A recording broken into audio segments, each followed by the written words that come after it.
started to wonder, and I wondered, which led me to wonder. I had to wonder. I started to wonder. I couldn't help but wonder. I couldn't help but wonder. I couldn't help but wonder. I couldn't help but wonder. I couldn't help but wonder. I couldn't help but wonder. I couldn't help but wonder. I couldn't help but wonder. I couldn't help but wonder. I couldn't help but wonder. I couldn't help but wonder. I couldn't help but wonder. I couldn't help but wonder. I couldn't help but wonder. I couldn't help but wonder. I couldn't help but wonder. Couldn't help but wonder. I couldn't help but wonder. I couldn't help but wonder. All right, welcome back to City Girls Make Do, your number one Sex and the City podcast, hosted by me, Stephanie, aka your industrial strength pubicide. And I'm Alex, the 20-something gal. Oh, well, we are both 20-something gal. That's true. This was a very apt episode for us, one we can really conquer and tackle. Oh, we really can, yeah. Well, yeah, okay, so this episode is called 20-something Girls versus 30-something Women. It is our penultimate Season 2 episode. We're almost finished. Season 2, Episode 17. Yeah, we're almost for Season 2. We still have, like, 4 more seasons. Oh my god. Yeah, no kidding. But I feel like Season 3 is the season I've been most looking forward to getting to, so, like... Same. Yeah, I mean, we've been hyping it up as well quite a lot, so... Hopefully you guys enjoy it just as much as we do, but it starts out strong and remains strong from what I can remember. It's gonna be good, like, just throughout. I mean, Carrie's a piece of work in it, but, like, it's really good, so... And we've already got some guests lined up for Season 3, so I'm very excited. Get hyped officially. It's time to get hyped, because there's gonna be some friends who are coming on. But yeah, this week's episode is just the two of us, and yeah, I guess we can just jump into this war against 20-something girls. So, did you say the episode title? I did. It's 20-something girls versus 30-something women. Because, you know, when you're in your 20s, you're not a woman yet. You're not a girl, not yet a woman. I mean, I do have to say, one of my biggest pet peeves is being called, like, a girl in a serious manner, you know? Oh, yeah, absolutely. I mean, especially by men. Oh, yeah, men can choke, like, all the time, but especially if you call me a girl. Like, I'm clearly a full-grown woman. Mm-hmm, yeah, I've been a woman for quite some time now, so it's kind of like, yeah, it's frustrating, but even from this perspective, because it's like the 30-something women in quotations, because apparently you're only a woman when you're in your 30s, like, even to them, they're using it in a just kind of rude sense, and it's like, well, you know, I'm still an adult, but... Yeah, and I mean, these people are idiots, so... I know, right? It's like, who are you to say shit about these 20-something women? Like, they're fine. I mean, one of them is kind of a piece of work, but, like, aside from that, like, they're mostly fine, but... Let's jump in. Yeah, let's jump in. So we start this episode with kind of like a Brady Bunch type opening. It's like, they tried, I guess. Yeah, Carrie's explaining, like, how these characters know each other, so there's, like, a married couple, and then she invites her single gal friends, and he invites the single guy friends, and a whole bunch of... I don't know, it's just so... I lost, like, focus quite quickly. Yeah, well, look, the whole idea is they have a beach house that they rented with a whole bunch of them one hot and sticky summer, which is it's in the Hamptons.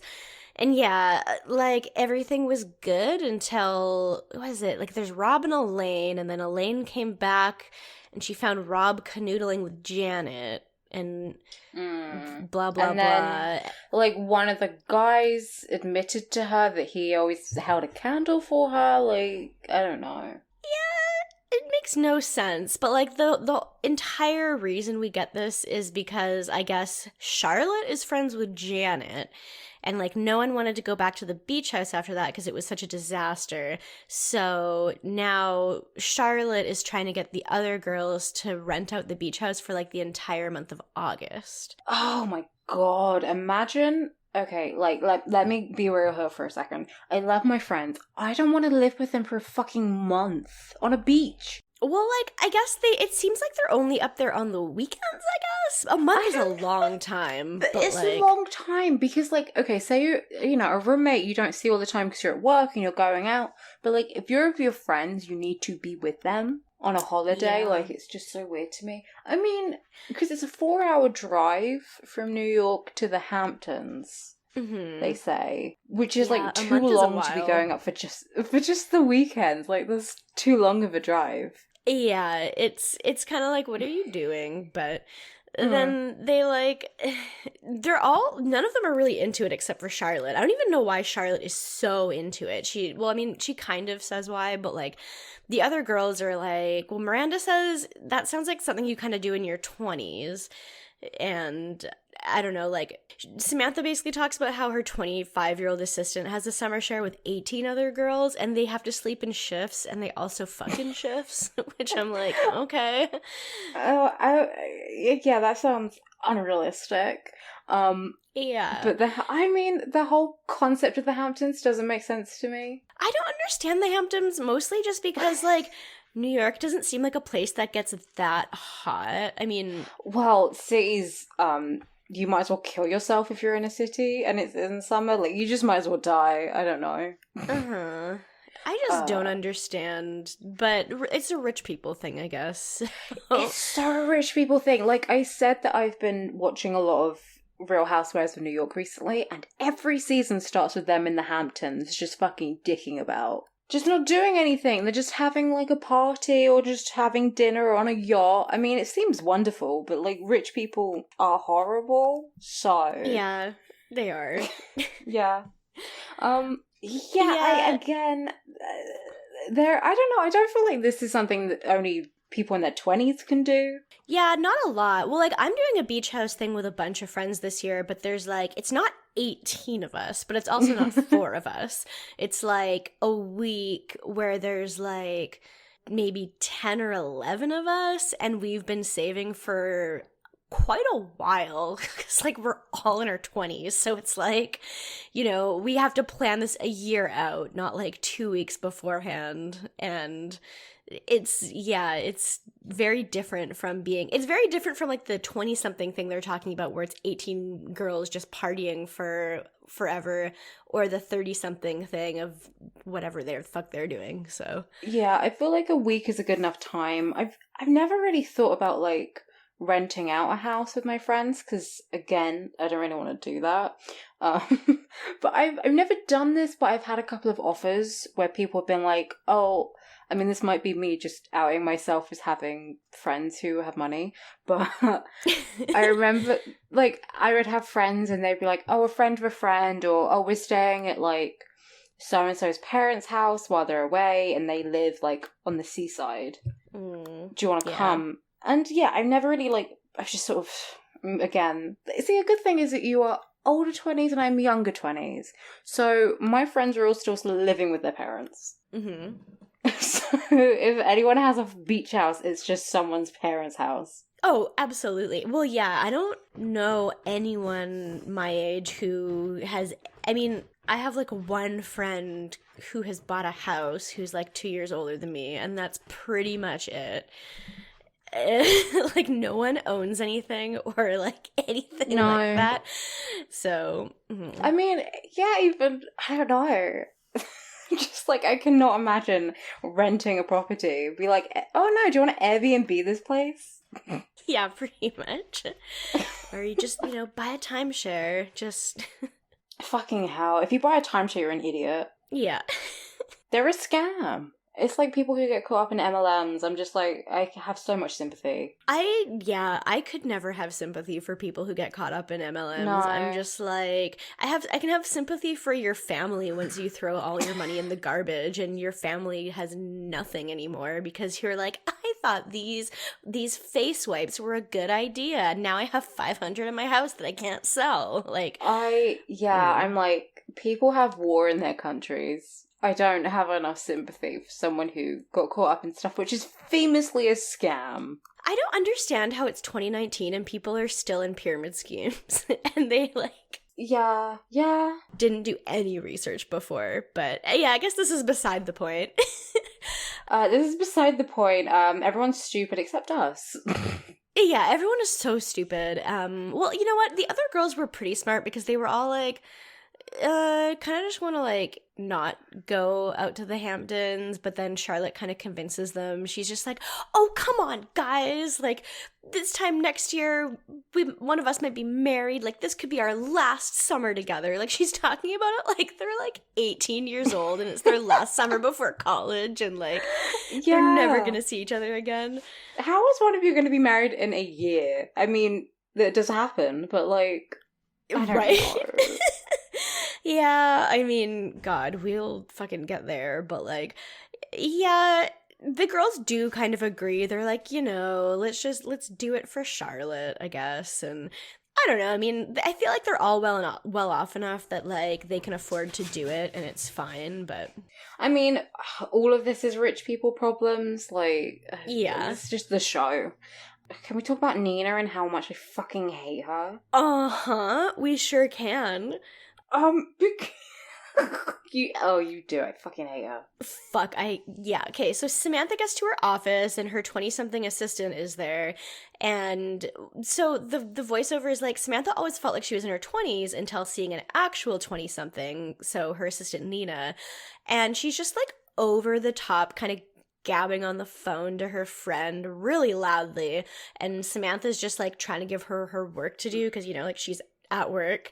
And so the assistant she drops an F slur and an F bomb very loudly in one sentence, and Samantha is kind of like, So, really didn't, I mean, dropping an F bomb at work is, you know, probably tacky for her. Dropping an F slur at work is kind of just like, maybe don't do that anywhere, even at work, or outside of work, or ever. Yeah, I mean, like, when she sort of was introduced, I'm like, okay, yeah, she's going to be the most obnoxious, like, to the T, like, she's acting at 10. And then I'm like, oh, she just straight up said a slur. Great. Fucking hate her. Irredeemable. Awesome. Yep, they sure did make her pretty irredeemable, like, instantly. But, like, Samantha's good because she comes over and just shuts it down. She, like, puts her phone on hold and is just, like, off the phone now. And she pretty much fires her, like, right then and there because she just is... Because it's wildly unprofessional. I mean, talking to your friends at work is just, like... I mean, we've all done it. But to do it so obviously and to throw around slurs and swears... Yeah, it's very unprofessional. And to straight up ignore your boss when she hands work to you. And, like, the girl is just straight up rude about it. Like, she's like, I have personal relationships of my own, too. And, like, you wouldn't even know it was hot if it wasn't for me. I mean, she does make reference to her friends doing coke. And I'm like, is she on coke? Because there's no way any human being would be like, oh, this is a good decision I can make. This is how I get myself out of my boss being mad at me, is by telling her that she's old. Yeah, no kidding. She's like, she calls Samantha deluded, and because Samantha is like, well, you don't grasp the difference between us. And, like, God, what does she say? She's like, well, the difference between us is that fucking, was it you went to Studio 54 and I waited in line for the movie? Yeah. I mean, that movie wasn't even very good, so I don't think that's a brag. Oh, yeah. You went to Studio 54, the acclaimed nightclub, which is still spoken about 40 years later.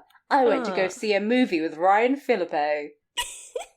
Good for you. Yeah, shut the fuck up. It kind of makes me laugh thinking, like, about how this girl is, like, I guess technically she would be, like, a Gen X girl if, like, generations are fake, but just, like, thinking about how Gen X people won't stop talking about how millennials are fucking lazy and just shitty, and it's like, you know, I feel like it's almost like as if people always hate young people no matter what generation it is.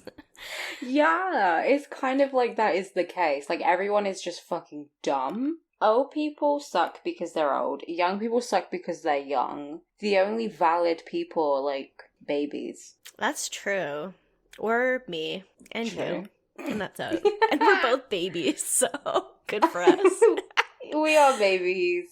Mm-hmm. Yeah, I don't know. It just fucking sucks. And I'm not over the Studio 54 thing. Like, Bianca Jagger rode on a horse. I'm jealous I wasn't alive in the 70s. Fucking hell. Yeah, and so after this, we cut to Samantha, Carrie, and Miranda, who are like walking with their travel bags. And okay, before we talk about their conversation, they're like the Powerpuff Girls. Like, Yes! one of them is, okay, wait, Samantha's all in red, Carrie's all in blue, and Miranda's all in green. And Miranda's hat is hideous. Yeah, there are some choice outfits this episode. Mm-hmm. Yeah, they're like in their little fucking color blocked outfits is amazing. It's really good. And Samantha's like complaining about the 20-something girls and how they're spoiled and ungrateful and blah, blah, blah. I mean, based off of Nina, she's right, but Nina's one person, not an entire group of people. Everyone born between like a 10-year fucking age. Like, yeah, it's just weird. Everyone born in the last 20 years is terrible and spoiled. That's what I'm saying. Just, well, can't argue that. It's just the truth. That's what I've seen. I have an anecdote. And yeah, well, Miranda kind of agrees with her, and Carrie's like, okay, guys, like, have some compassion. Like, we were just them. And for once, Carrie's like the most valid person in this conversation, but have we not all been dumbasses? Right? I mean, like, that's the thing, is I feel like when you're in your 20s, you just obviously you have less experience with the world, and you're probably going to be a stupid bitch sometimes. And then when you're in your 30s, you're still going to be a stupid bitch sometimes. You're just older, so you have less of an excuse. The thing is, you just have less dumb bitch juice to drink now, so you gotta ration it, but you still have it. Yeah, it's running through your veins. I've got dumb bitch juice just coursing through me 24/7, 365, and I refuse to give it up. Exactly, that's my life essence. And they run into Charlotte, and so, because they're taking the bus to the Hamptons, it's like called the Hamptons Jitney.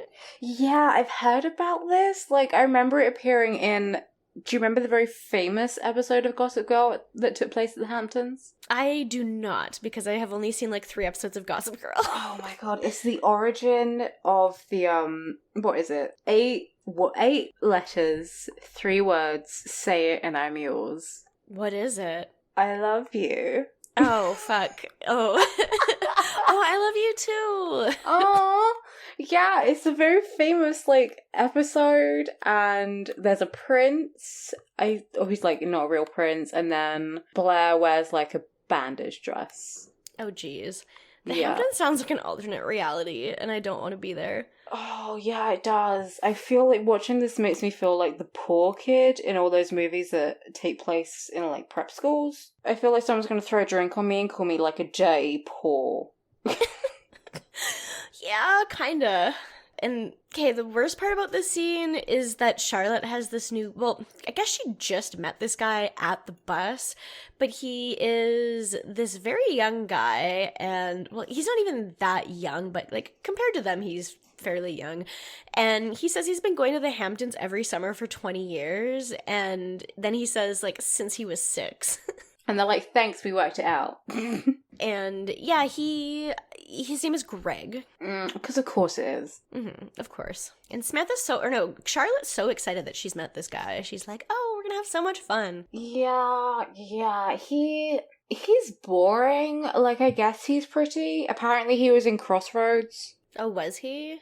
Yeah, because that's the only piece of trivia on the IMDb. But he was in Crossroads, and Kim Cattrall was in Crossroads, and she played Britney's mom. That's our second Crossroads reference this episode.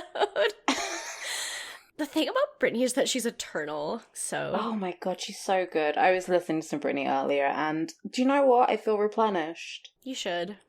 Yeah, but I've never seen Crossroads, so maybe we should make that a Patreon bonus episode. We should. I saw it in theaters. Oh my god! Those were the days when I was a girl, not yet a woman. And, okay, so they arrive at the beach house, and apparently everything smells kind of like a mildew. Yeah, Carrie says it's beachy. It just, well, this place doesn't look that bad, but they're all like, this is disgusting. Yeah, it looks pretty nice. I mean, I guess I can't smell it, but still. I mean, Charlotte seems to be pretty cheery. She's just happy to be there. And she tells them not to be cynical. I loved this because, like, well, Carrie's like, well, that's one advantage we have over girls in their 20s. And Miranda's like, I was cynical in high school. I was gonna say, I was a sarcastic little fuck when I was about 12. Yeah. Well, we just talked about this like 2 episodes ago, but when I was 16, I was going hard on fucking Catcher in the Rye. I was like, all these fucking phonies. Like, everyone is so fake and stupid. Like, the world, I'm so jaded. And I'm like 13 years old and... yeah, we are. I mean, we're the 20-year-old girls they would like. True, because we're cool. We're cool. We're hip, we're mature. I mean, we don't ever leave the house unless we have to, but... Yeah, I feel like they go out a lot more than we do, or at least they go out a lot more than I do. And I'm like, how do you have the energy? My friends are talking about having a drink tomorrow, and I'm like, oh, I don't know, I'm tired. Basically, I'm like, okay, I have one plan for this weekend, and I'm like, that's pretty good. Like, I'm doing something. That rules. Cool. So. Do you know what I'm going to do? I'm going to go to the cinema by myself. Oh, that's one of my favorites. I love to do that. What are you going to see? If Beale Street Could Talk. I don't know shit about what's playing right now, so... Barry Jenkins, Come Snatch My Wig. Where were we? We're at the part where, so Greg knocks on the door and Charlotte's just like, if he asks, I'm 27. Oh, yeah. Yeah. I mean, the whole thing of, like, lying about your age is very uncute. I don't get it. And Charlotte's not even that old. She's, what, like 32 maybe or something? Like... Yeah, it's just better to be honest. It doesn't make any sense. And, like, it's obvious that she's not 27. Like, I'm 27, and I'm sorry, but she's not. Yeah, he comes in and he's like, oh, hey, my friends are having a beach party. We're having a bonfire. Like, you guys are all invited. Like, cool. Yeah. It's also very obvious she's not 27 because all her friends are like, yeah, she's a 27-year-old hanging around with a bunch of 40-year-olds. A 40-year-old and 2 30-year-olds. Great, I get it. I know. And, like, by the way Miranda dresses this entire episode, like, even though she looks like she's, like, in her early 30s, you're like, okay, but you're clearly in your 30s. Just, those outfits are something. Miranda dresses like a 100-year-old woman who got transported into the body of a 30-year-old. And she's so valid for it. She's all the more valid. It's really good. I mean, I would never wear any of her outfits from this episode, but yeah, I appreciate it. So they go to this bonfire party and they are just so disgusted by everything that seems to be around them. Well, I mean, Fatboy Slim is playing, which is something. Yeah, it's not really their music. It's not really their jam. Not really. Well, they all hate it except for Charlotte's not there. But, like, where's Charlotte? And, but then we get to meet Laurel. Laurel? She's a 20-something girl who's a little bit less, she's not like those other girls, because she's not, like, getting shit-faced like them. She's not one of those girls thrown up on the beach. She's a writer. She worships Carrie because she's just like, oh my god, Carrie Bradshaw. And she works in publishing, but she's a writer. Yeah, I mean, I think all of my friends who have studied English lit somehow end up in publishing or marketing. Yeah. That's just what happens. But they're like, I want to be an author. So, and she's a huge fan of Carrie's. And as the episode goes on, it becomes less and less, like, it makes less sense. I do not understand why she's a fan of Carrie. It makes no sense whatsoever. I don't even understand why she's here. I don't understand why she's hanging around with these people. Like, she seems to be very bookish. She looks about 15. She really does, though. Like, she looks like she belongs on Gilmore Girls or something. Oh, yeah. Yeah, she could be one of Rory's friends. But she's like, oh my god, Carrie, I'm a huge fan. I love you so much. Like, she stands Carrie. She does.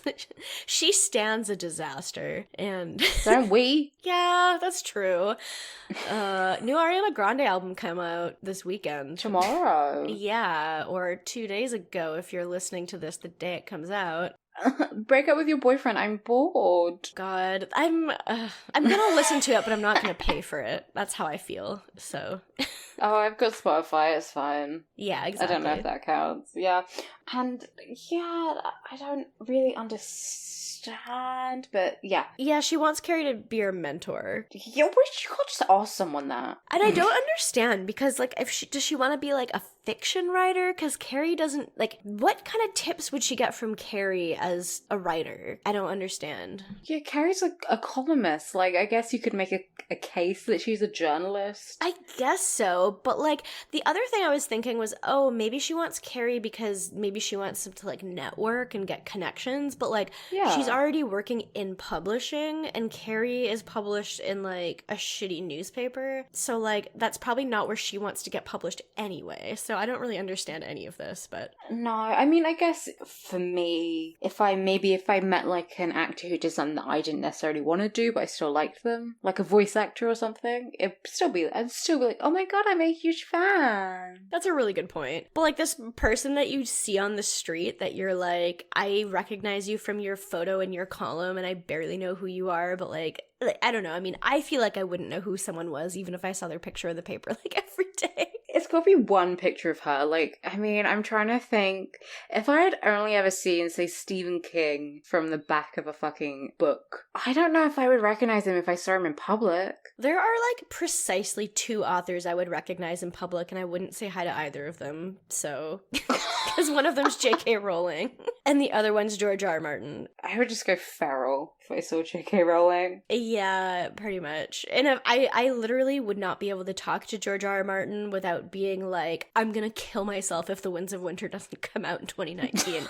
And so I feel like it's best if I just don't say anything at all. If I ever met George R. R. Martin, I'd be like, I read about, like, 3 chapters of the first book, but have you heard of this little podcast that my friends run?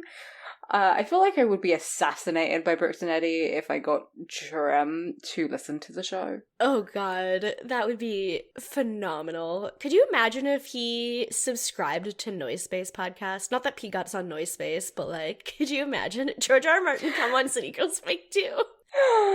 Yeah, imagine he just, like, writes 2 side characters in The Winds of Winter, and they're called, like, Alex with a Y and Stephanie with, like, 3 Fs. And they're just, like, I don't know, Marjorie's Ladies in Waiting. And they oh god. That would be they fantastic. Just gossip all the time. Yeah. Oh, my dream. Oh my god, anyway. God, why do we get so distracted? We need to talk about the show. I know. Okay, so they wake up the next morning and Miranda finds that someone puked on the deck. And Charlotte's, like, on the couch with Greg just, like, on top of him. She is wearing a dress, and it seems to be all the way down. Her hair, she looks incredibly sexy, I have to say. I mean, true. I mean, that's Kristen Davis. She's good to see. I mean, not to be a huge homo, bisexual, but she's cute. Yeah. I gotta agree with you on the big, huge homo bisexual there. And Miranda's just like, what are you, 25? Charlotte's just like, she's 27. Like 27. I'm 27. That's me all the time. I'm constantly yelling that I'm 27, and people just don't care for it. They're always rolling their eyes like Miranda did, so. Yeah, I'm always, who's the icon for 22-year-old? I ain't no baby? Well, I mean, the icon for 22-year-olds is, I don't know about you, but I'm 20. I can't even sing the words. Oh, we don't want to get sued by Tay-Swizzle, so let's move on. Yes. Okay, and then we're back in New York City, and Carrie's just, like, flipping through in a photo album, just reminiscing about her 20s, just looking back at the good old days, the great skin, the consequence-free life, which, like, I have so many friends in their 20s who are like, I still have acne, my skin sucks, like, I don't know what she's talking about. Adult acne is real, and it's a thing. I mean, my skin broke out because I had pizza, like, twice this week, and I'm not happy about it. Well, that's just how life is, and Carrie, that's one of the things she says is good about your 20s, is your skin, but then she says that there's also the horrible apartments, the sexually inexperienced men, the awful outfits, and, like, okay, I'm sorry, but sexually inexperienced men seem to be in, like, every single episode of the show, so I don't know how that's a 20s problem for them. I think the problem is just men. Yeah, It kind of is. As it always is. The cause of and solution to all of life's problems. Man. True. And awful outfits, like we've seen some of those when they've been in their 30s too. So it's called trends change. So obviously you're going to think things you wore 10 years ago are ugly, but... It's called Carrier's wearing a 14-year-old boy's board shorts in this episode. She kind of is, and she has no shame. She's wearing a lot... Oh, we'll get there, but these were horrific. They burnt my eyes out. I can't see. Luckily, I recorded all my notes in Braille, and I can read Braille because they were disgusting. Yeah, it was not a good look. There were some real bad beach looks this whole episode. Yeah. So then we got our question. So she's like, okay, well, 20-something girls, should we fear them or pity them? Are 20-something girls friend or foe?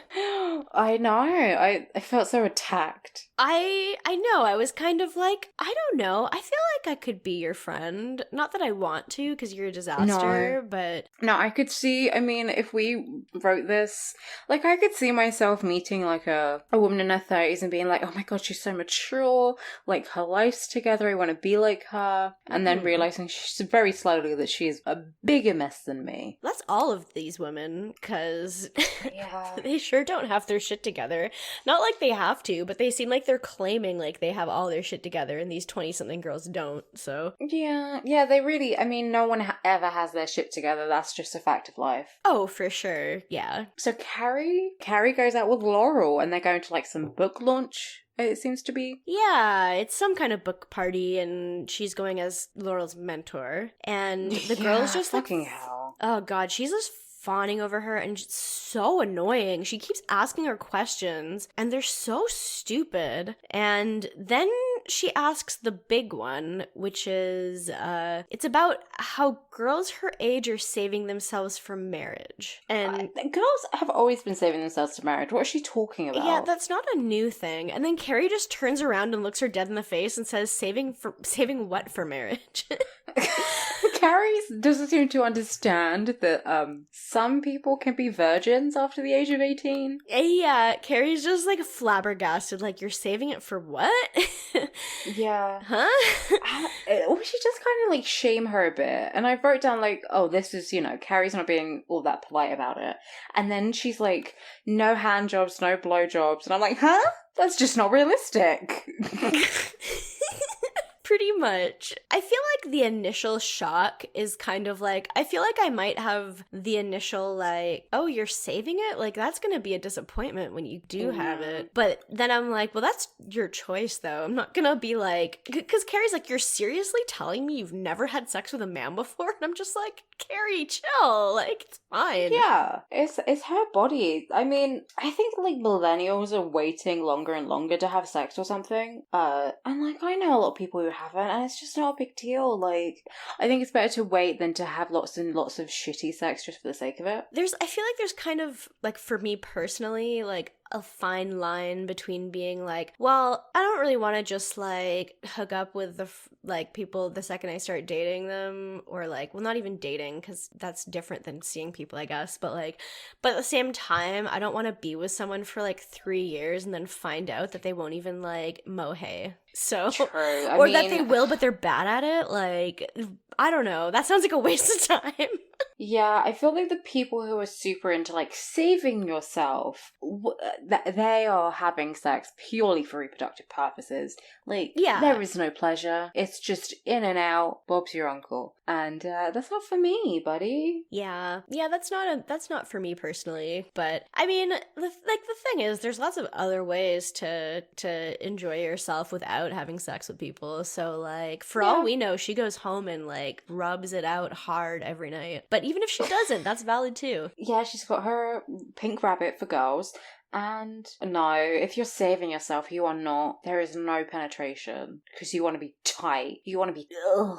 But it's not because you don't want to do penetration, it's because you want to have your fucking hymen intact. Just swap your rabbit for a bullet, and then you're good. Then you don't have to worry about the penetration. You're just like, go, go, go. True. The only bullet I can be down for, I'm anti-gun, unless it's a vibrator. I will take a bullet for this. I'll take a bullet to the clit. I mean, that's the best place to take it. I think. Yeah. Just fucking obliterate that bitch. Yeah, well, Carrie clearly is getting, like, kind of annoyed with the questions, because she just keeps going on, and it's like, she's Carrie... asking us stupid stuff. She's like, oh, do you think 25 is too young for a memoir? Which, like, oh my god, no one gives a shit. I'm already bored of you in this episode. I don't want to read your book. Oh my god. Fucking people who write memoirs thinking that their lives are important. They're not. Know. It's true. No one's life is important. It's stupid. And then...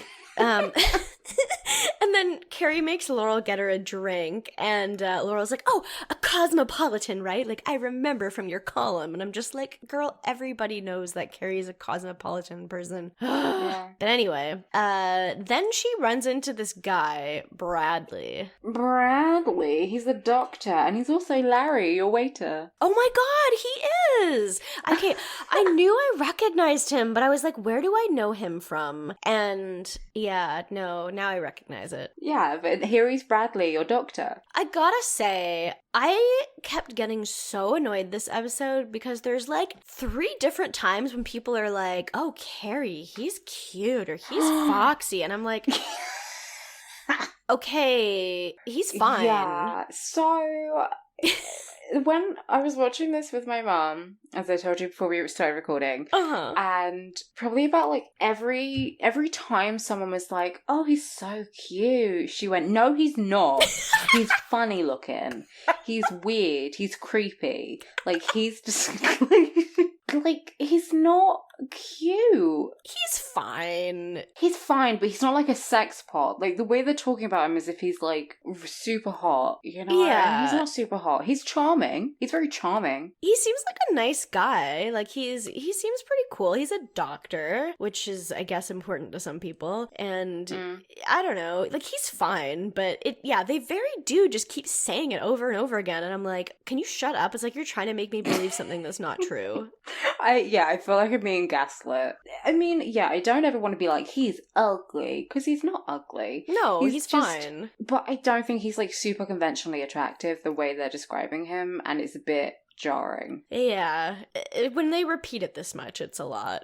When it's a plot point. Yes, that's true. It is a plot point. Yeah. And they're flirting, and he's, I'm a doctor. Which, if you're a doctor, I think you could open with that, because that's just what doctors are like. Yeah, because what does he open with? Like, oh, have you read the book? And she's like, no. And he's like, me neither. I'm just here because I'm the guy's doctor.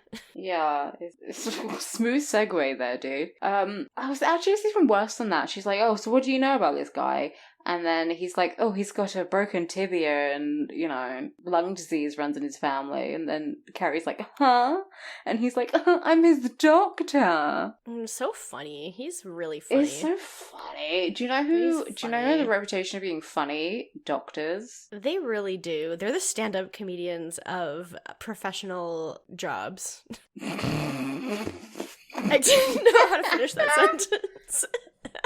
Of STEM? I guess of STEM. Science bitches. Anyway, I said bitch so much this episode. I'm sorry. I'm not, but I am. It's valid. It's fine. And this is the part where they're eating the massive shrimp, and these shrimp are huge. And I kept seeing the shrimp and being like, oh, I'm so hungry. I really want a big shrimp ring right now. And then it passed because the scene changed. I mean, you say that. I did watch this episode hangry because I'd ordered Deliveroo and it wasn't working. So we were having a whole issue with that. And I was sort of angrily shoveling peanuts in my mouth. Oh, as you do. As you do. When you don't want to eat too much because you got food coming, but like you need to eat something. So yeah, I was pissed off this entire episode. And I think it really added to it. That's fair. And he asks her out, but he's basically just like, oh, well, I'd ask you out for a drink later, but I'm going to the Hamptons right after this party. Oh my god, kill me. Going on a 4-hour drive, like fucking in the middle of the night? Yeah, after a party, and he doesn't even like know anyone anyone else here, so and he's apparently not even drinking if he's going up tonight. I have no idea. Why even bother going? You're a guy's doctor. Like, who invites their fucking doctor to a party? I have no idea. It doesn't make sense. But then Carrie's just like, okay, oh, well, I'm going to the Hamptons tomorrow. And so he asks if he can call her when she's there. And so I guess she gives him her number in the book because he has a copy of the book there. And I think she's also like, oh, on Friday or whatever, we're going to the beach and we'll have a big yellow umbrella, so find us there. And then he just walks away, because that's the end of it, I guess. And Laurel's back with her drink, and she's just like, oh my god, he is such a fox. You got it going on. Because she's just like, oh my god, that happened in the time when I went to get you a drink, and you already got a date? Oh my god. Yeah, and she's like, he's so cute. Again, it was leaning a bit too heavy. Yeah, it was too much. Like, maybe I need to just picture it like as if she's saying it because she's trying to impress Carrie and not because she actually believes it. Like, she's like, oh my god, I'm so impressed. Like, you're so cool. He's so hot. Well, Miranda says it too, and Miranda doesn't have reason to lie, so... Well, yeah, and Samantha says it too, and I'm like, what? I don't know, but... Anyway, we'll stop ragging on the guy, because I'm sure he's nice. And then... yeah, so then we actually are at the beach, and this is a weird conversation. I do like that her voiceover describes the 20-something girls like rotisserie chickens sizzling on the beach. I love rotisserie chicken. I do love it. And then they show a clip of the girls like rolling over as they tan to like show them being like rotisserie chickens, and it's very like, okay. It's very funny and silly. Samantha's like, ugh, when did tanning become popular? Like, I feel like it's kind of always been a thing. Yeah, like for all of the 20th century, what are you talking about? Uh-huh. And then she's like, I'm going to put on my, factor 45. And Miranda, of all people, says, I didn't even know they made it that high. Girl, you were wearing SPF 60 if you're a real redhead. She is white as a ghost. She's wearing her big stupid hat. And I feel like maybe Carrie says something, oh, you'd tan in a flash. She's never had a tan in her life. What are you talking about? No, never once. Ever. Like, I know what it's like to be as white as Miranda, and you peel. Like, you become red, and then your skin just peels off of your whole body, and it's bad. Yeah, my mum isn't even that pale, but like every single time we've been on holiday, I have been frolicking around, with like my SPF like 10, minding my own damn business, and she's been under a parasol, she's had a huge hat, a giant caftan, and still gets burned. Like, it's just what happens. It's just, I know white people, you die. You gotta watch your skin. Yeah, and if you don't die, then you become on fire for like a month straight. And it's really bad. Like, I got the worst sunburn before my high school graduation. I was wearing like a sleeveless shirt and got just like the worst tan right above my boobs in like a rectangle. And then I had to wear a strapless dress to my grad. And I just like, it was like a month later and it was still red. It was disgusting. Oh my god. Yeah. And then like meanwhile, my boyfriend is like, I've never worn sunscreen in my life. And I'm like, I hate you. I mean, I did get really badly burnt once, and that's why I got the freckles on my nose. But I've only ever had extremely mild sunburn. Like, it's been gone, but once the day's ended, it's fine. God, I wish that were me. Being outside is a disaster every time of year. I mean, I just don't like going outside. It's fake. Being outside is fake. Yeah, I mean, I say this, I am I literally fake tan today, so I look remotely healthy, because tans are in, Samantha. Well, that's the thing, is by the time you get older, you're gonna look so good, because, like, your skin won't be all wrinkly from being in the real sun. Exactly, you get the best of both worlds, just like Hannah Montana said. You sure do, because you get to chill it out, take it slow, but not roast like a chicken, so... Yeah, and then, like, Charlotte comes running up and she's like, all effervescent because she's young, and apparently Charlotte's trying to get a tan. I guess so, yeah, because she put on tanning oil, and then Miranda says she's gonna look like a 27-year-old handbag, which I thought was really funny. True. Sean Penn is probably the quintessential handbag person. Like, he looks like a ballsack. Yeah, he really does. Stay out of the fucking sun, you guys. Even if you've got melanin, wear SPF and stay out the sun. Well, you can still get skin cancer even if you're not burning. You gotta be careful. Watch out your skin. Yeah, even if you are darker than white, you should still wear something because you want to stay protected and you want to be like 40 and be like, I'm young, I'm youthful. Yeah. Just get a spray tan. Like, as long as you're not going super dark, no one's gonna call you racist. It's good. Yeah, true. Yeah, please don't pull an Ariana and get progressively darker every single year until people are like, wait, she's white? Yeah, please don't be darker than, like, literal mixed race people. This is kind of weird, but, like, otherwise, a little bit is good. Yeah, a little bit's fine. And then we see Dr. Your Waiter, and he's got his shirt off, he's all strutting around. I mean, he's carrying himself like a very attractive man, which is always nice. Yeah, he introduces himself and then kind of just runs off quickly. Yeah, this is weird. Like, imagine, like, he's like, oh, hey, Carrie. Oh, by the way, I'm gonna go fucking swimming. And she's like, see ya. Yeah. I don't know. I thought maybe that was him, like, saying, oh, come swim with me so we can talk in private and, get all hot and heavy. And I don't think it was. It was just an excuse for him to leave. Yeah, I really have no idea what he was trying to do here, but yeah, he leaves, and when he leaves, who is it? Is it Miranda or Samantha who's like, oh wait, yeah, Miranda's like, is that the guy from the book party? And Samantha's like, I've got to start reading. Confirmed Samantha is illiterate. I love it. It's really good. It's like if Miranda had been like, oh, that guy's a doctor, Samantha would be like, I've got to get kidney disease. Like oh my god. Okay, new headcanon. Samantha has rabies. Just to meet doctors, or? Yeah, well, did you ever see... Oh, maybe I'll send it to you later, but there is, like, straight up a video of, there's this girl on Tumblr who does deep dives, and she found someone who, like, said they had rabies. Oh my god. And, like, wanted to have rabies. It was very weird. I remember it being a meme. And now everyone's just saying they're feral. So, let's bring back rabies. Yeah, it's so weird. And then they're like, he's a good on paper guy. And she proceeds to explain what that means. Yeah, which is pretty clear, I feel. I feel like everyone has heard the expression good on paper before. I don't think it needs to be explained. Yeah, and I feel like everyone has said, on paper is just such a used phrase, especially in terms of dating, because everyone, if you've seen Love Island, you know that everyone has a type on paper. That's not necessarily who you end up with. Yeah, for sure.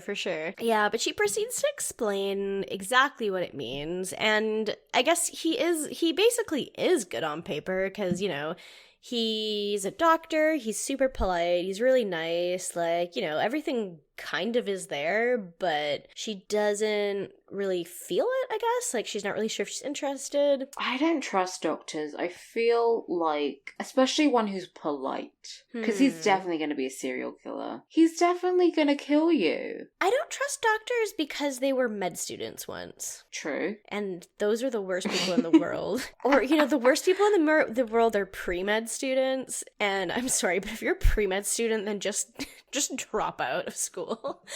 Like, I'm sorry, I'm pro-education, but, like, stop.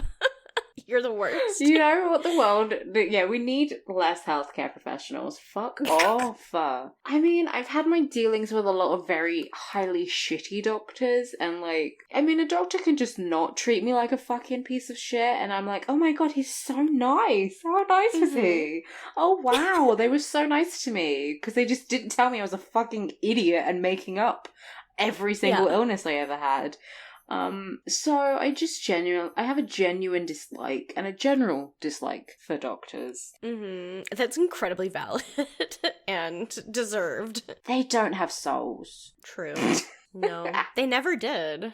No, and not even in a sexy vampire way. No, more in like a want your money and don't want to listen to you kind of way. Yeah. And then, okay, so Greg is still spinning Charlotte around, and Charlotte's like, we should get rum to make drinks.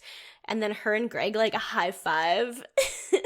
Well, they want it. She wants to make the most 20-something of drinks, a Long Island iced tea. Which is disgusting. Oh, I love a Long Island iced tea. I love it. I don't like it, but, like, I respect her for wanting to make drinks when they're away for the weekend. Like, that kind of sounds like fun. I mean, this is a vacation where you are just drunk consistently. Mm-hmm. Well, they're at a beach house. What else are they gonna do? So beach houses are made for being drunk, and then you sort of look back on it and you're like, oh shit, I shouldn't have been swimming and, you know, around fire all that time when I was wasted. I mean, like, you don't have to be throwing up on the beach drunk to be, like, drinking at a beach house weekend. No. So No. You're just, like, a nice tipsy. You're consistently tipsy for a little while. You're just a bit loose. You're, like, consistently, you know, there's this bonfire, there's almost definitely weed being passed around. Some dude's got a guitar. Like, I know what this smells like. I can smell it. I love Miranda's little thumbs up that she does after they high five. Like, Charlotte and Greg do a high five, and Miranda's like, excellent, and does a thumbs up.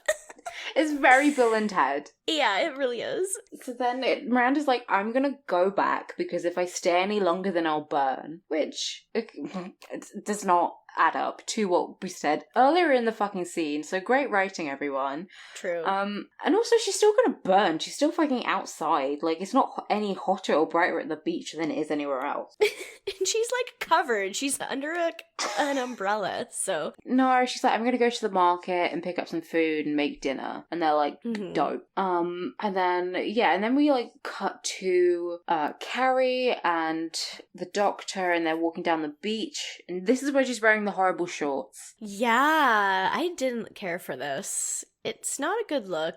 I don't really understand this. Like, so they met up, and he's asking if she's free later, and keeps trying to be like, oh, well, are you free for dinner? Are you free to spend time after that sometime? And honestly, it's kind of a bit much for me when it kind of seems like Carrie's just like, I don't know, maybe. And he keeps asking. Yeah, he's really full on. Like, I don't know, he just seems to really be smitten by her for some reason. Yeah, he's like, I'm gonna miss you if I don't see you. And I'm like, really? Her? Yeah, and they just met. Like, I don't know, they've spoken for what? A collective time of about 5 minutes? Pretty much, because I don't understand the timeline of this. Like, did he just pick her up? And then he's already asking, what are we going to do later? Because it seems like they're hanging out now, so I don't get it, but... No, nothing makes any sense. But he sort of says to her, like, oh, you know, come round mine. Yeah, which makes sense. And Carrie just does seem kind of reluctant, though, so the whole thing is kind of... it feels kind of awkward to me when she keeps kind of being like, I don't know if I'm into this or not. Well, again, don't go around creepy doctor's house because you will get murdered. True. And that's why the show ended after this episode. Okay, how much of a stunt would it be if you just write a normal series and then... like, right at the end, just the main character gets murdered by a serial killer. And then it changes into a show about the serial killer. That'd be really good. It'd be... I mean, I guess that kind of happens in Skins. Spoiler. Does it? I've never seen Skins. Oh, and like, the show just carry on, but like one of the characters randomly gets killed by a serial killer, and it's really out of place. Huh. And like, I think like every season or so, they have just someone get fucking killed. Like, really, like, abruptly and kind of horribly. Well, that's fun for those teens. Yeah, those crazy British teens, what will they get up to next? They're just getting murdered. They're back at the house, and Miranda has like gotten corn and seafood for dinner, I guess, and then she's basically like, okay, but your groupie can't stay, to Carrie, who's just gotten back, and So I guess Laurel just showed up out of nowhere and Miranda sent her up to Carrie's room because she was being annoying. Yeah, and Laurel knows where she's staying as well, which is weird. Yeah. So, like, Carrie goes up and she's like, does she go up immediately? Something else happens. Yeah, she goes up, like, can't right remember. away. Yeah. Yeah, and then, yeah, Charlotte is like, yeah, she goes up, and then Laurel's talking about, like, how when she was 15, she read every Jackie Collins novel, and she was like, am I supposed to be scandalized? She just goes on a whole rant about, how sex doesn't mean anything anymore, and, like, that's why she's choosing not to have it, and Carrie is just like, why are you reading my column? Yeah, I'm like screaming that in my head at the same time. Like, why do you worship Carrie so much? It doesn't make any sense. Like, if anything, Carrie is promoting having a lot of sex. Yeah, I don't know. And it just stresses me out hearing people be like, other women just devalue sex by having it all the time. And I'm like, what? Yeah, if anything, this is just a less glamorous Jackie Collins novel. It's a Jackie Collins novel, but occasionally, the main stud is just a fucking loser. Basically is. Yeah, I don't know. It stresses me out to listen to, and at the same time, while she's saying all this, she's like painting Carrie's toes, so we have to see her feet and her toes a whole bunch, and it is bad. It's so creepy. Mm-hmm. Yeah, I don't like it. I don't want to be touching people's feet. I don't want to touch people's feet. I don't want to see people's feet. And I don't want to hear other people telling me about how women have devalued sex by having too much of it. Like, yeah, I don't really give a shit about. That's not my opinion, and I don't agree with it. Well, it's just kind of like, we've been hearing, like, you're told your entire life that sex means so much that by the time you finally realize that it's, like, not that important, you're kind of like, oh, I've been lied to my entire life that women and their virginities are so important. Like, I'm pretty sure we don't need to revert back to everyone believing that's true. And also, women haven't even been taught to find pleasure from sex. It's just seen as something where you lay back and accept what's happening, as opposed to being active and enjoying it. So, I don't blame people for wanting to do something which is, enjoyable. Yeah, very much. And it's definitely not women's fault, because it takes two to tango. Yeah, true. Very much does. Unless you're doing a one-man tango, so. Unless you are doing, like, a little tap dance routine, then, I mean, again, that's highly valid. Extremely valid. The most valid you could possibly be. Yeah. And then Charlotte barges in her little Calvin Klein high-waisted nude panties and a robe, and she's like, there's a tick on my stomach and I can't seem to get it off. I loved this. And Laurel's just like, that's not a tick. That's a crab. I love the smash cut when Charlotte asks what it is, and it just cuts to the crabs being thrown into the water to cook them, and you're just like, oh, that's one way to say it. It's disgusting. And then they, like, run downstairs, and Samantha's like, there goes our shitty sheets. Yeah. It's so much. Yeah, and then it's like a smash cut. Is this a smash cut again to, like, the fire at Dr. Your Waiter's place? Yeah, it is, where they're just, like, hanging out on the porch.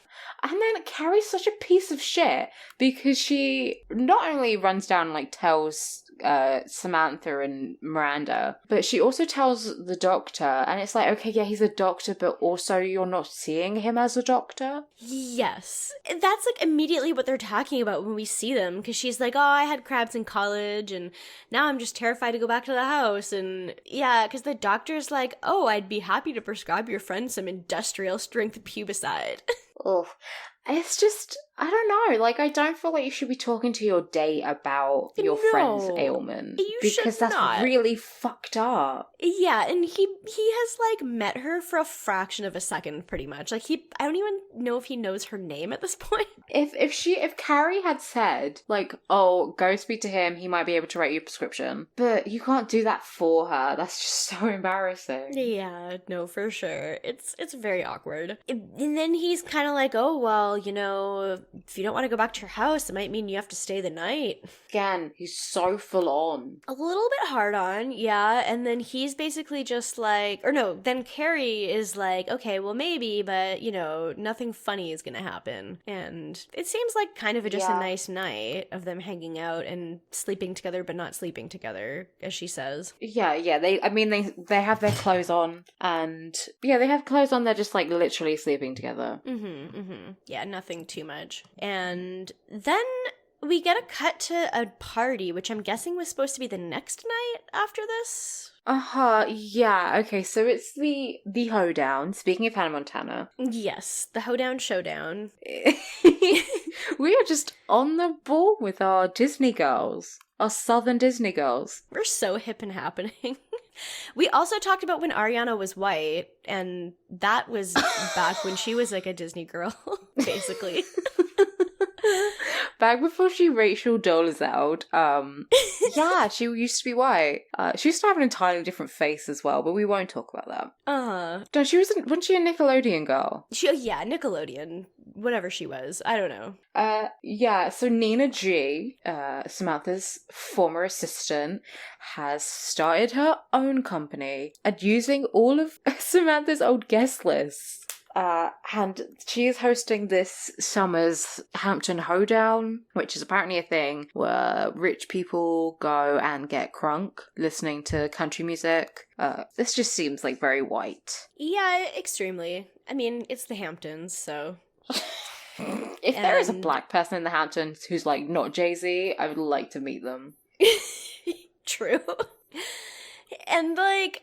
Okay, so Samantha's wearing like a blue sheer sarong type thing with like a flowy white top. I kind of love this outfit because it is so, like, it's not dress code appropriate at all. She's just wearing like a sarong with her bikini underneath it. It's so weird. And then Miranda is wearing like kind of a like a Chinese inspired maxi dress, I want to say. Something like that. It's like red, I think. It's like a red, the reason I say it's Chinese inspired is because it's like red and gold, and it's like a satiny material. Yeah. It kind of looks like a nightgown. Yeah, it's like I wouldn't wear it, but I'm also short, so I wouldn't wear a maxi dress anyway. I'm wearing a maxi dress right now. Oh, that's nice.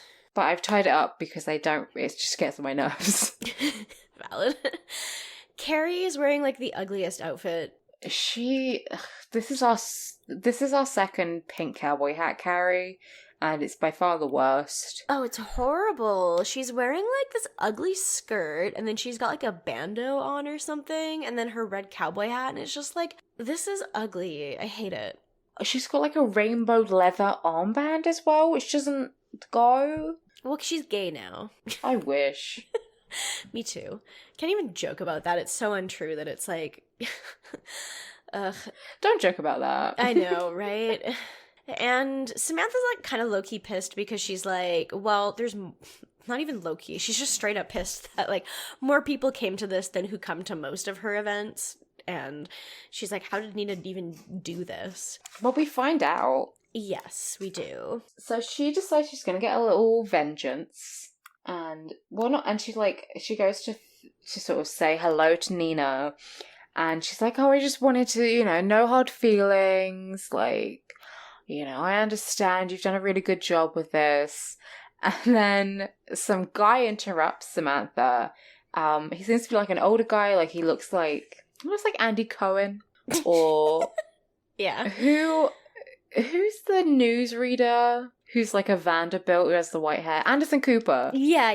Yeah, he's like a mesh of them. Oh my god. And he's wearing he's dressed like Woody from Toy Story, and he's like, Nina, can you get the young people to leave? Like, they're not supposed to be here at this time. And then she's like, yeah, I'm working on it. And then Nina's friend, who is apparently coked out, as Nina says, is like saying that there's people outside who aren't on the guest list but have invitations, like what's going on. So that's why there's so many people there, because word got out. Yep. Yeah, it wasn't even anything to do with her being a good planner. Yeah, did Samantha have a +4? Like, what's going on? Yeah, I have no idea, because she got an invite from Nina, but, like, that seems like a lot of people to bring, but okay. Also, it's just on the beach where there's, like, a bunch of other people also on the beach. They're probably just gonna wander over and be like, oh, there's a party going on, sweet. So. Yeah, exactly. Yeah, and I imagine, like, places like this would have a lot of townies who can just talk their way into stuff. Oh, totally, totally. Yeah, I bet. So yeah, and then these fireworks start going off, and apparently they're not supposed to go off till midnight. This is great though. So is this before or after Charlotte, like... This is after Charlotte, yeah. Because Charlotte is prepared to just get real pissed at Greg for giving her crabs. And it's just a short scene where she, like, confronts him, and like she's just like, you gave me crabs. And he's like, why do you think it was me? And then he calls her out for lying about her age, and, like, the whole scene is so stupid. But yeah, I mean, neither of them are right. I know, but also, right? He definitely knew he had crabs before he had sex with her. Like, yeah. Like, it's not the worst thing you can transmit to someone else, but you still don't want to transmit it to someone else, so. Hell no. Ugh. Yeah. And so they get into a fight and, like, they both storm off in a huff. Yeah. And then back to Samantha. She very easily convinces everyone to go outside to go watch the fireworks. Yes. She just sort of claps her hands and she's like, everybody go outside. And they do. I love it. It's really good. I love this scene because it's like the perfect balance of Sam getting to, like, be really nice to Nina and do, like, something that makes Nina appreciate her and stuff. But then then 1 second later she sees Greg and she's just like, I think you two would really hit it off. Yeah. It's good. It's a real move. Mm-hmm. Real manipulation, scammery. I love it. Mm-hmm. Respect me and get crabs. So. Oh, and then we just go to Carrie. Carrie's the rest of the episode. Mm-hmm. Yeah, we have Laurel again. And she's like, look, I got your name. I got a name necklace just like you. And I, again, felt called out. Are you wearing yours? No, actually, I didn't. I took it off when I Ariana'd earlier, so I forgot to put it back on. That's fair. Yeah, like, Laurel's just being very annoying, and Carrie basically just, like, fucks right off. She's just like, okay, and escapes. And she's kind of just pondering. Yeah, she ponders, she has her inner monologue, and she's like, oh, you know, 20-something-year-old girls weren't too bad. Like, they're fine. They're just kind of misguided. She's, you know, waxing lyrical. Mm-hmm. And then she, oh my god, the Indian soap opera, like, editing comes through. Guess who's back?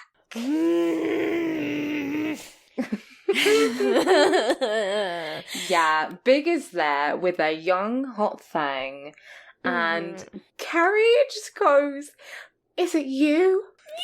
Yes! She walks right up to them and says that! And his response is, God. What are you doing here? And yeah, she thinks he's a mirage. He says he just got back from Paris, because that was their whole reason they broke up. He was like, I'm going to Paris. And she's like, you didn't even think about me. And yeah. If you remember from the iconic episode of Seagulls Make Do. Oh, this is like a nice little theme of my mum was on that episode, and now she was back to give me some commentary.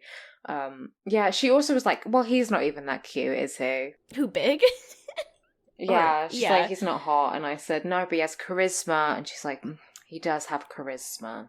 That's true. The thing is, he does have that. But he is worth throwing a hamburger at your TV for, because you're, like, pissed that he's moving to Paris. I'll never fucking forget her throwing that fucking McDonald's cheeseburger at the TV. The tiny little, like, 3-inch TV. Her yeeting it. It was amazing. And then... yeah, he's like, Natasha. Yeah, he introduces his new GF, Natasha, and she's like, "Hi, Carrie, I've heard so much about you." And Oh, nice. yeah, Carrie's like, okay. She's kind of just in a stunned silence for most of this. And then Natasha walks away to give them a bit of privacy. And he's like, I was going to tell you because I didn't want to run into you like this. But, I met someone else and we're moving back to New York. The Paris thing fell through. And she's like, how old is she? And he's like, I don't know. Yeah, I don't know, 26, 27. Like, what? If you've been, like, he's been seeing her since Paris. She came back from Paris with him, and he doesn't know how old she is. Like, the fuck? I cannot. If I was dating someone they didn't know how old I was, they were just like, I don't know, 24. I'm like, no. Yeah, no, that's fucking, like, okay, big, kind of a red flag, especially when you're, like, in your 40s and you're dating someone who's younger than you, like... Like, if I was dating someone who's, like, basically the same age as me, whatever, they might be like, I don't know, she's, like, 22, 23. If I'm dating someone who is in their 40s, they should probably be aware of my exact age. They better fucking know, like, your exact date of birth to the year. Like... Yeah, anyway, biggest scum. And he's scum. I mean, I said this in a Tumblr post the other day that, like, I really do not have time for men who are, like, in their 40s and dating 20-year-olds. I feel like it's so creepy. And Sue agreed with me. I think, was it Sue? Actually, probably. It might be someone else. I think everyone should have agreed with you. I everyone agrees with me. I feel like someone might have commented, but, like, it's such a huge turn off because I like an older man. I'll freely have crushes on them. But when I'm like, when one of them says, oh yeah, my girlfriend's 24, I'm like, ew. Yeah, no, that's, like, just straight up gross. Like, there's a difference between me being like, oh, Mads Mikkelsen is hot, and being like, I would date someone in their 40s. Like, there's a difference. Yeah. There's a difference too. Yeah, exactly. There's a difference to me being like, oh, he's cute. And then even if they're a real, I'm not saying Mads Mikkelsen is not a real person, but say they're in front of you and they're like, do you want to go out on a date? You should at least be very pained by the idea of asking me out on a date. Yeah. You should be like, oh, but you're so young, but I'm just so in love with you. And I'm like, oh, yeah. No shit, she's Alex. Like, have you seen her? And thank you. I mean, it's true. Every person who's been attracted to women should fall at my feet and cry when they see me. They don't, but, I mean, you can be wrong. Well, that's why we have a podcast, because it's not a visual medium. Because if it was a visual medium, it would be like, no one would know what we were talking about. No, yeah. You know, like when you're trying to look at something like really hard and you can't hear things very clearly? Yeah. Yeah, no one will be able to concentrate on me. It's just... Oh, it's just so hard. Well, it's just they look at you and their brains turn to jelly. Like, it's understandable. It's just difficult being the personification of Aphrodite. It's truly just been a curse my entire life. Anyway. Yeah. Anyway, back to Big. Big. Carrie is like, she's just so struck by all of this, and she's just like, she eventually just kind of turns around and is like, I'll see you in the Hamptons or back in the city or wherever. And then she's like walking away, and he's like, I'll call you in the city, and she's just is already gone. And then she's like just standing. Oh my god, this is so dramatic. I kind of did have to stand this moment just for the peak fucking drama of it all. Yeah, no, same. So she's like standing. She's standing on the beach like she's just seen a ghost. She's pale and just like she's doing a 1,000-yard stare. And yeah. Miranda comes running up to her like, oh my god, Carrie, are you okay? Like, where does she even come from? This is a huge party. Yeah, true. Yeah. And then, it doesn't even make sense. like if Miranda had seen her talking to Big, then you think she would have come over and saved her. Yeah, you'd think so. I don't know. Maybe she just still Carrie like zoned out and thought she was on drugs or something. And she's like, Carrie, are you okay? And Carrie's like, I saw Big and he's with a 26-year-old. And then she throws up on the beach.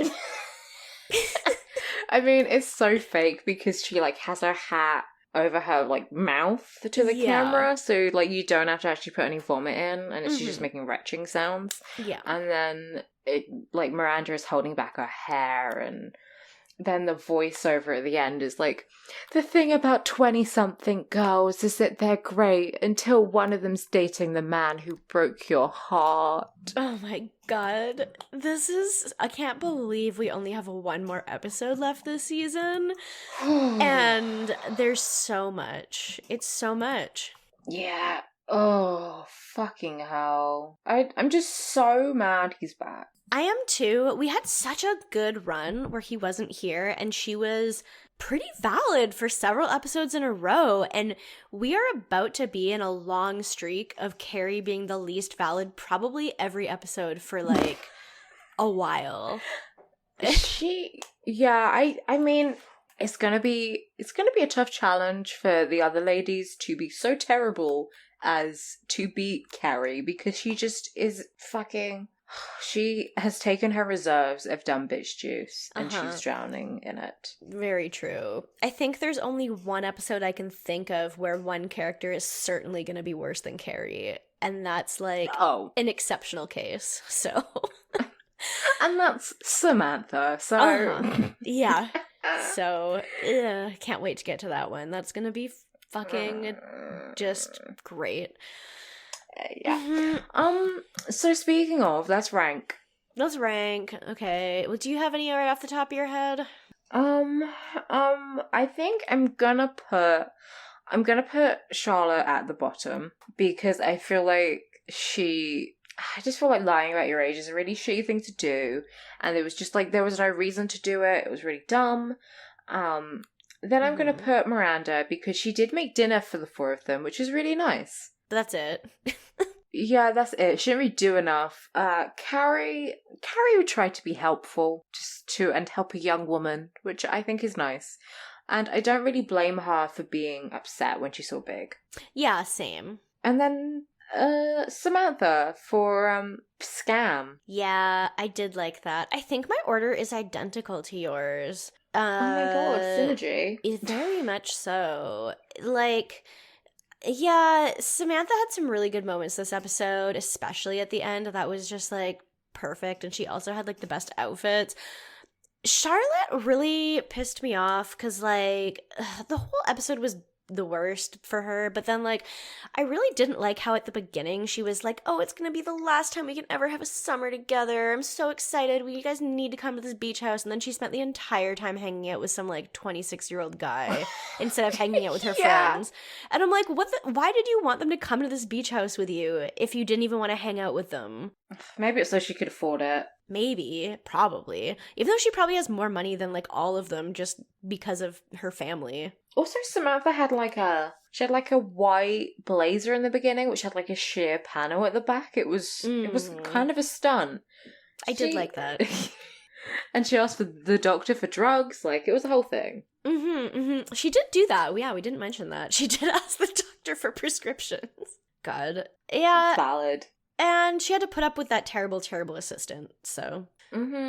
I guess we can get into questions. So if you want to send us a question, you can send us questions to citygirlsmakedo.tumblr.com/ask, or you can send them to citygirlsmakedo@gmail.com, which I have forgotten to check. So next week I'll check it because we already have 5 messages in Tumblr. But we can go through these pretty fast. So our first question is from Tumblr user Mike Dawson, a friend of the show and regular guest asker. The question is, if Carrie branched out into writing fiction, what sort of stories would she write? Any genre, any format? I feel like she would write like chick lit romance novels, Jackie Collins-esque stuff. Yeah. I don't think she's creative enough to branch out. Yeah, I really cannot see her doing anything else. Like, she absolutely could never do like a fantasy or sci-fi. If she tried, it would suck. Mm-hmm. She could maybe venture into some like YA type stuff, maybe. Christ. And The Carrie Diaries? yeah. She could probably write something like a Gossip Girl-esque. Yeah, I'm with you on the Gossip Girl. That could definitely... I don't know, I feel like she just hates young people to the point that she wouldn't want to think about them. That's true. Well, she would never write anything. She would never get on the, like, dystopian young adult novel type scene, because that's entirely not her thing. God. That's, like, Miranda's jam, if she was a writer. I feel like Miranda reads those books as well. Well, I feel like Miranda could also write, like, horror. I don't know. Oh, yeah. She'd I'm be with good. you. Yeah. Carrie, though, just absolutely, like, she does not have range. So...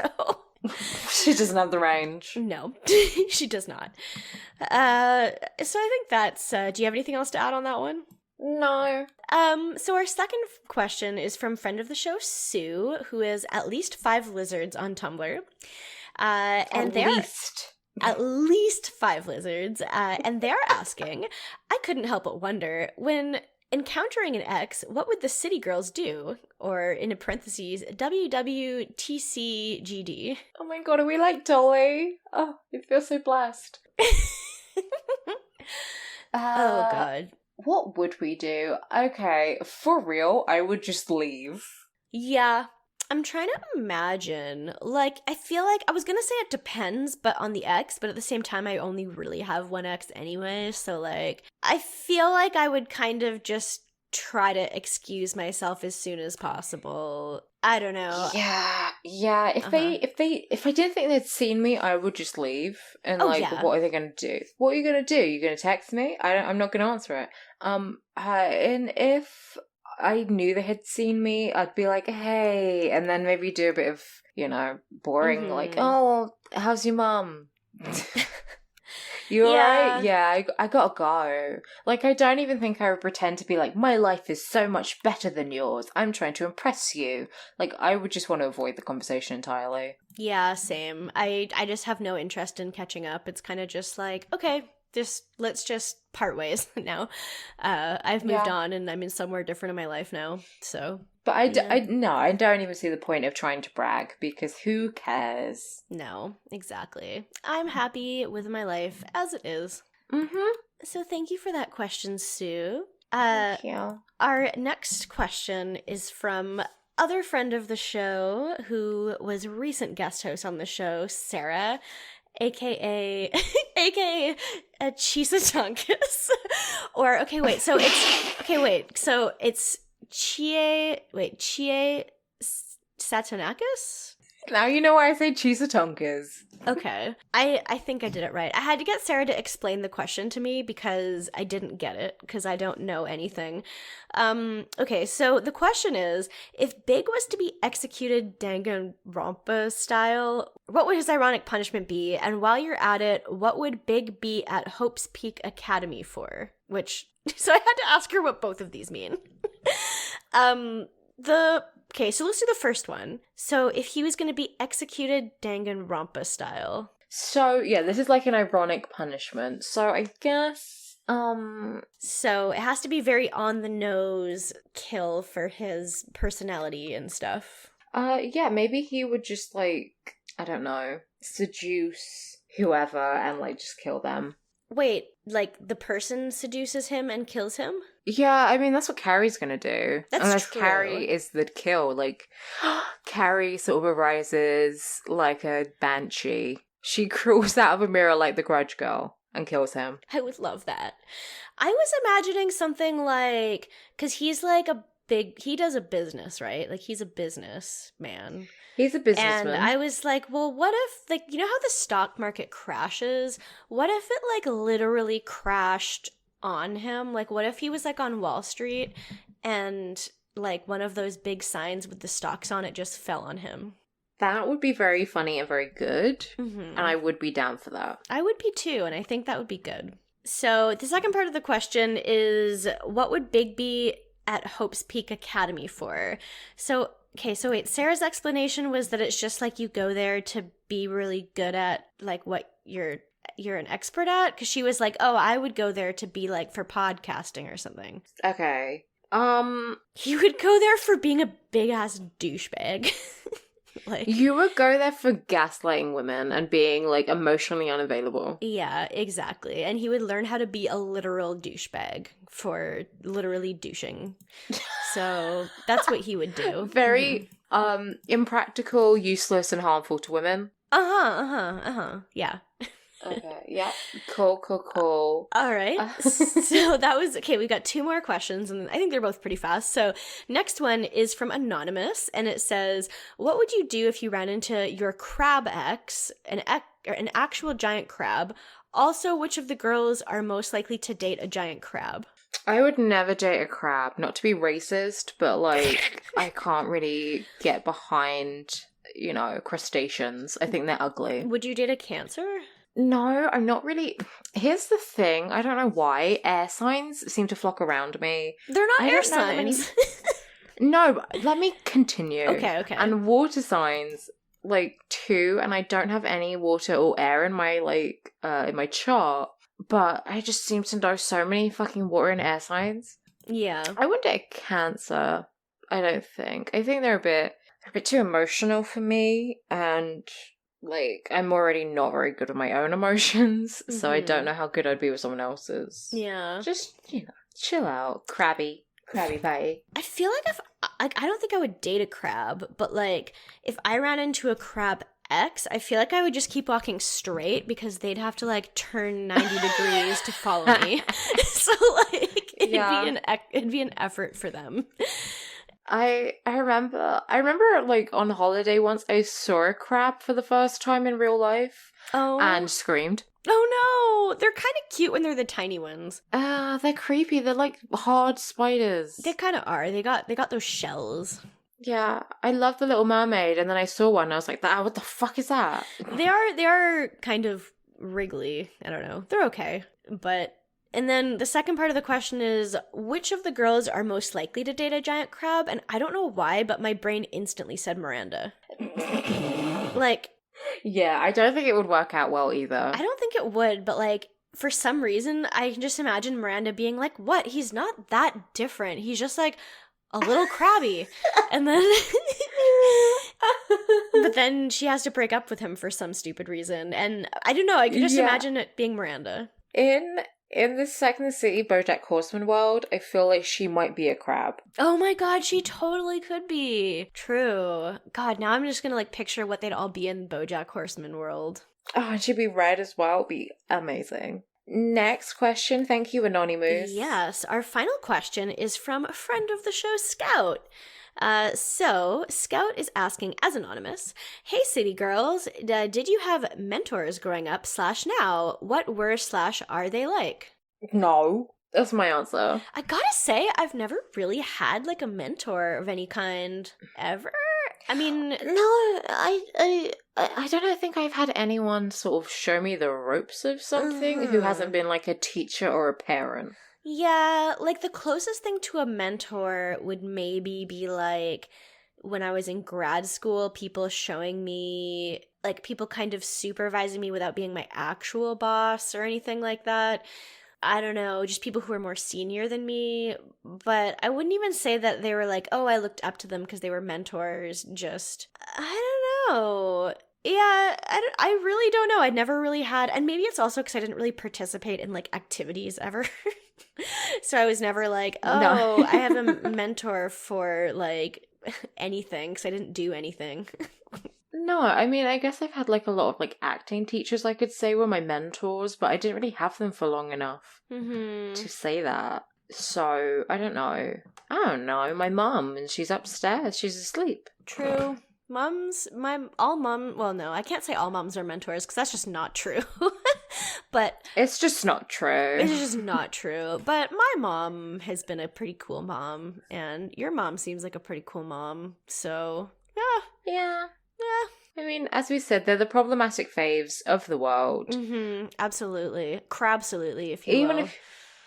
for absolutely. Even if you've got a good one, they'll still be kind of weird. Yeah. So, I mean, I guess, like, she's probably the person who's made me the most who I am today. Like, she'll be the person to give me a pep talk. And, it's probably the reason why I'm a weirdo as well. So I think that's, like, yeah, she's the closest thing to a mentor. Makes sense.